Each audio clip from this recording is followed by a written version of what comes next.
Today in The Sims 1, I'm building a cozy cabin in the woods. I initially thought about choosing a really big lot, like one sim lane or two sim lane, but I decided to go for a smaller lot. I didn't think the wooded area needed to be really large to kind of have the effect that I wanted, which is that the cabin is kind of tucked away in the corner of the lot, and you sort of walk through the woods in order to get to the house. I took some inspiration from the Cat Family house in Old Town, just because I think it's got a really cozy feel. I'm not great at like grasping some visual aesthetic and then replicating it. It's not necessarily what I'm good at. I kind of imagine this house just having enough room for maybe one sim and maybe their pet. So maybe it could be quite a lonely existence, but I also think if you've got nature around you in the woods, I don't know, you wouldn't feel so alone if you felt quite connected to nature rather than living in suburbia, I guess.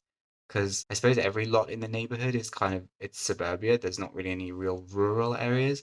I guess maybe Magic Town kind of has this feeling of like it could be out in the middle of nowhere, but I mean it is a magic town, so it could exist anywhere really. Also, like the wooded area of Vacation Island has got this quite like get away from it all feel. But I just wanted to have a house like this in my main neighborhood. I'm not quite sure who I'm gonna have live here yet, but yeah, I feel like it will be a single sim who maybe has like a cat or a dog for company. I also thought about maybe having like a campfire and I don't know, maybe some like outdoor activity like a volleyball net out in the woods, which I don't know. I don't know why I thought that would be a good idea. I feel like the lot is maybe a bit small to have a ton of outdoor stuff and then the density of the woods. Because I wanted you to feel like you're away from the road and yeah, lost in the woods a bit. So I didn't go for that, but I did place a wishing well and like a lover's swing. So there's kind of like an outdoor place to hang out without going off the lot.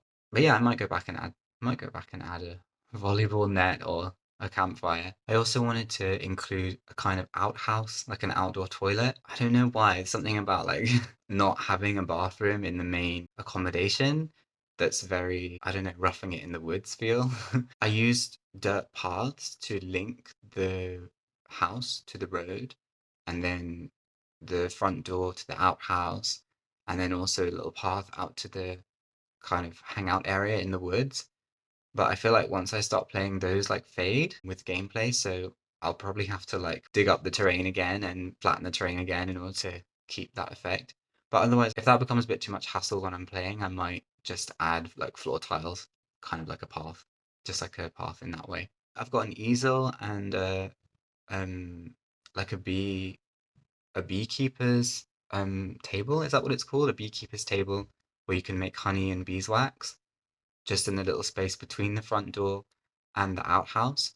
But then I think depending on the sim who lives here, I could maybe swap that out for different hobby activities. Lately, I've been playing quite a bit with the chemistry set. I love the chemistry set. I think it's such a like fun object for your gameplay because it, you never know what's going to happen with it. So I could like swap one of those objects out. But at the same time, I feel like I don't know, a chemistry set in the middle of the woods, it's probably kind of bad to be mixing chemicals in like a natural, beautiful area. I don't know. I also placed a gnome making station on the top balcony. But yeah, again, I might change that for some other object depending on like my Sim's interests. I feel like maybe like a chess table or even I don't know, like a gargoyle making table. Or actually I kind of wanted to include the preserves making station. Um, but I think that would have made more sense in the kitchen, so that's why I didn't include it. But I could still like substitute that object in. Of course, I could just place some more objects out in the woods as well. Yeah, so I might do that. And yeah, even though there's no running water in the main part of the house, like in the main accommodation, I did put a phone and a burglar alarm and a fire alarm and also a TV, an old style black and white TV. It's not like luxury glamping. It's supposed to be a cottage kind of removed from the hustle and bustle of a busy life, I guess.